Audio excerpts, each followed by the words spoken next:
Home होता था, सारा शहर सेहतमंद रहता था।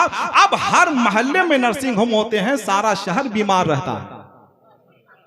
हम रूहानी मरीज हो गए हैं और जिस्मानी इलाज के लिए दर दर की ठोकरें खा रहे हैं। और ये इलाज सियासतदानों के यहाँ नहीं मिलेगा, ये तो अदब व तहजीब के इन फकीरों के यहाँ से मिलेगा, जिनके दर से जिंदगी की बशारतें भी मिलती हैं और आखिरत के लिए परवानाए निजात भी मिलता है। एक बुजुर्ग ने एक कुत्ते से कहा था कि तुम बहुत वफादार जानवर हो, मगर तुम्हारे अंदर दो खराबी है। पहली खराबी यह है कि तुम दीवार पे पेशाब करते हो, और दूसरी खराबी यह है कि तुम फकीरों पे भूखते हो। मालूम है कुत्ते ने क्या जवाब दिया? कुत्ते ने जवाब दिया कि हम दीवार पे इसलिए पेशाब करते हैं कि जमीन पे इसलिए नहीं करते हैं कि कहीं जमीन पर कोई अल्लाह का नेक बंदा सजदा ना कर दे,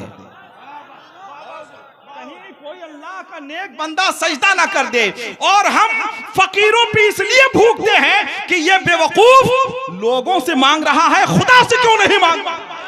तो जो हमें करना चाहिए वो हम कर नहीं रहे हैं, जो हमें नहीं करना चाहिए वो हम कर रहे हैं। मेरे भाई, जलसे रोज होते हैं, तकरीरें कभी कभी होती हैं, तकरीरें रोज होती हैं, मगर उसके नताइज कभी कभी निकलते हैं। नताइज रोज निकलते हैं, मगर उसके अच्छे असरात कभी कभी मुरतब हुआ करते हैं। हम ये अक्सर कहते हैं कि दर्जनों किताबें पढ़ने के बाद भी जो हासिल नहीं होता है वो कभी कभी जलसे की एक रात में हासिल होता है। मगर जलसा सुनने के बाद अगर कोई कम नसीब ये कहे कि बहुत मजा आया, तो हम समझते हैं कि जलसा नाकाम है। जलसा सुनने के बाद अगर हमें यह एहसास हो कि हमारी मालूमात में इजाफा हुआ है, हम पहले से ज्यादा मुअद्दब हो गए हैं, हमारी शराफत सरबलंद हो गई है, तो यकीनन वो जलसा कामयाब है। जलसा उसी नौयत का हो रहा है कि आपको मालूम होगा कि आपकी तहजीब में शगुफ्तगी पैदा हो गई है, आप पहले से ज्यादा मुअद्दब हो गए हैं, आपके मुआशरे में एक साले इनकलाब बर्पा हो गया है। इसलिए कि खिताबत वाक़िया खाने का नाम नहीं है, वारदाते कल्बी का नाम है।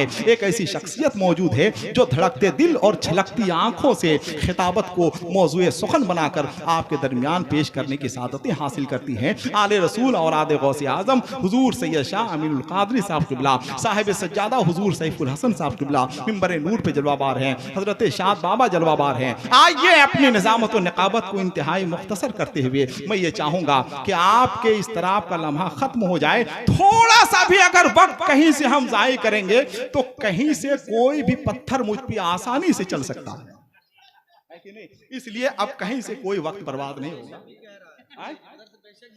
नहीं, ठीक है, जैसा हम हैं वैसा मजमा है। ये शब्बीर बरकाती साहब को देख लिए। बहुत सारे लोग पूछते हैं क्या शब्बीर बरकाती का नसबनामा हजरत बिलाल से मिलता है? मैंने कहा नसबनामा मिले ना मिले, लेकिन इनका नसबनामा इश्क़े रसूल से तो जरूर मिलता है। इंशाअल्लाह बहुत जल्द वो तशरीफ लाएंगे। तो आइए, जो लोग तकरीर सुनने के लिए तैयार हो चुके हैं, जरा एक बार अपने हाथों को उठाकर उर्से बुखारी में आप मेरी आवाज से आवाज मिला दीजिए, ताकि हिंदुस्तान की उस शख्सियत को आपके सामने पेश किया जाए जो खिताबत की मुट्ठी खोलती है तो इस अंदाज से कि जैसे इबादत गाहों के दरवाजे खुले होते हैं। आइए जरा दोनों हाथों को उठाइए, नारे तकबीर। सब लोग अपनी आवाज बुलंद करें, एक बार स्टेज भी अपनी आवाज बुलंद कर दें। नारे तकबीर, नारे रिसालत, मसलके आला हजरत फैजाने उर्से बुखारी, उर्से बुखारी।